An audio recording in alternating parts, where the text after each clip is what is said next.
Oi, pessoal! Hoje a gente vai fundo numa ideia bem forte que vem do livro A Era do Capital Improdutivo, do Ladislau Dalbor. A pergunta central é: como foi que o poder das grandes empresas e do mercado financeiro se organizou a ponto de, bom, basicamente capturar o poder político e, com isso, claro, moldar as decisões que afetam a vida de todo mundo?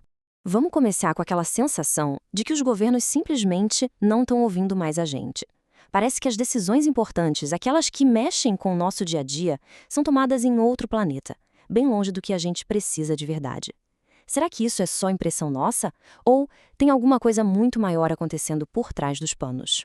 Pois é, e essa citação aqui, ela acerta em cheio. É como se o campo de jogo da democracia tivesse encolhido, sabe? A ideia é que as grandes escolhas, as que realmente fazem a diferença, já não são mais definidas pelo debate e pelo nosso voto, mas sim pelas regras frias, pela lógica do mercado financeiro global. E aqui é crucial entender uma coisa. A gente não está falando só de um caso de corrupção aqui e outro ali. O que o Dalbor aponta é uma mudança de patamar.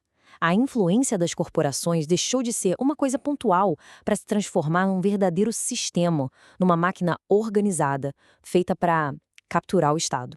Então, se antes a gente pensava em lobby, naquela coisa de porta giratória que a gente já ouviu falar, o livro argumenta que o buraco é bem mais embaixo. A coisa evoluiu para uma arquitetura do poder. É como se fosse uma força política mesmo, bem articulada, que joga o jogo de forma sistêmica, sempre para defender os próprios interesses, acima de qualquer outra coisa. Ok, mas como é que essa captura funciona na prática? Vamos dar uma olhada nas ferramentas mais óbvias, aquelas que a gente consegue ver atuando ali, na linha de frente da política.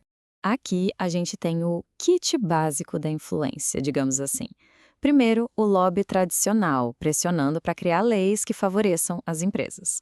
Depois, o financiamento de campanha, que, cria aquela dívida de gratidão bem clara. E, claro, a famosa porta giratória, onde a gente já nem sabe mais quem é governo e quem é empresa, porque as pessoas trocam de chapéu o tempo todo para defender os mesmos interesses.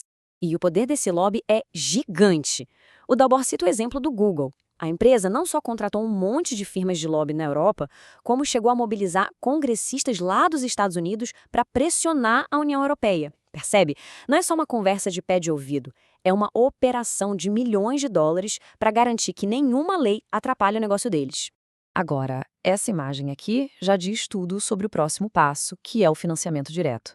Porque pensa bem, quando uma empresa financia um candidato, ela não está mais só influenciando de longe. Na prática, ela está comprando uma cadeira no parlamento, montando a sua própria bancada. E isso não é uma coisa que acontece só num lugar, não. O livro mostra como o Brasil, lá em 1997, abriu essa porteira e as consequências foram desastrosas. Anos depois, os Estados Unidos foram pelo mesmo caminho. E o resultado? O mesmo. A representação que deveria ser do povo acaba totalmente distorcida pela grana. Mas olha, a captura não para no Congresso. Ela vai mais fundo. Avança sobre o judiciário e, talvez o mais importante, sobre a opinião pública. O jogo aqui é moldar não só as leis, mas a forma como a gente enxerga o mundo. Um exemplo perfeito disso são os chamados settlements, os acordos.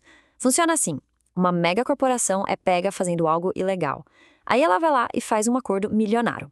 Paga uma multa gigante, mas, e essa é a parte chave, sem admitir a culpa. O que isso faz? Protege os diretores e executivos de irem para a cadeia. É, na prática, uma justiça só para ricos, uma justiça paralela. Essa pergunta do Joseph Stiglitz resume bem a frustração de todo mundo. Poxa, depois de crises financeiras gigantes que quebraram países causadas por fraudes óbvias, como é que ninguém é responsabilizado, ninguém vai preso?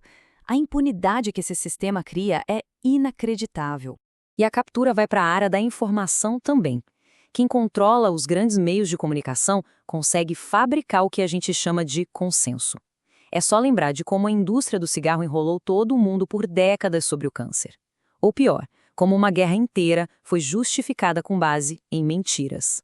E isso chega até na ciência, acredite. Se liga nesse dado. Em menos de 20 anos, a fatia de mercado das 5 maiores editoras científicas pulou de 15% para, pasmem, 66%. Isso é muito sério. Significa que um punhado de empresas decide o que é publicado, o que vira conhecimento oficial. Beleza, agora a gente chega no chefão final, no topo da pirâmide de controle. Aqui as ferramentas são mais sutis, mas são as mais poderosas de todas. É onde o próprio sistema econômico vira arma para controlar a política. E a base disso tudo? Paraísos fiscais. Pensa neles como um sistema financeiro paralelo, um universo à parte. Lá, o dinheiro dos super ricos e das megacorporações opera sem pagar imposto, sem seguir regras, sem ninguém ver. É um buraco negro que engole fortunas e que escapa de qualquer controle da democracia.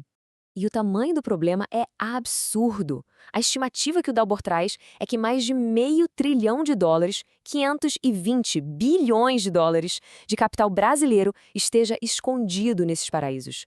Imagina essa grana, é um dinheiro que não vira investimento aqui, que não paga imposto para a saúde, para a educação.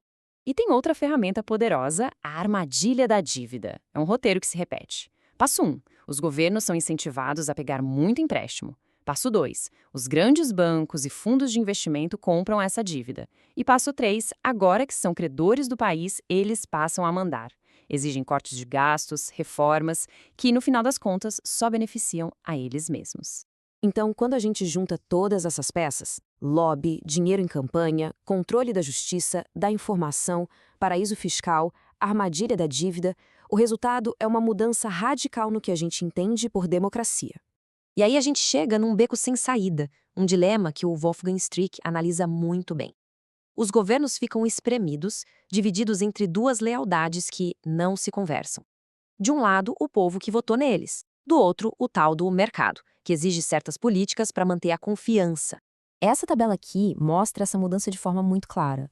O foco deixa de ser o cidadão e passa a ser o investidor. Os direitos civis dão lugar aos direitos contratuais. A opinião pública perde a importância para as taxas de juros. No fim do dia, o Estado deixa de servir ao público para servir à dívida. É uma inversão total de valores. E o alerta final é pesado, e ele vem de onde menos se espera, de um colunista do Financial Times, o Martin Wolf. Ele diz que essa combinação de desigualdade com crescimento baixo é uma mistura venenosa. Por quê? Porque ela destrói as bases tanto da democracia, que se torna incapaz de resolver os problemas, quanto do próprio capitalismo, que perde a legitimidade. E é com essa pergunta que a análise do Dalbor nos deixa no final. Se a democracia foi mesmo capturada por essa estrutura toda de poder financeiro, como é que a gente faz para resgatar ela?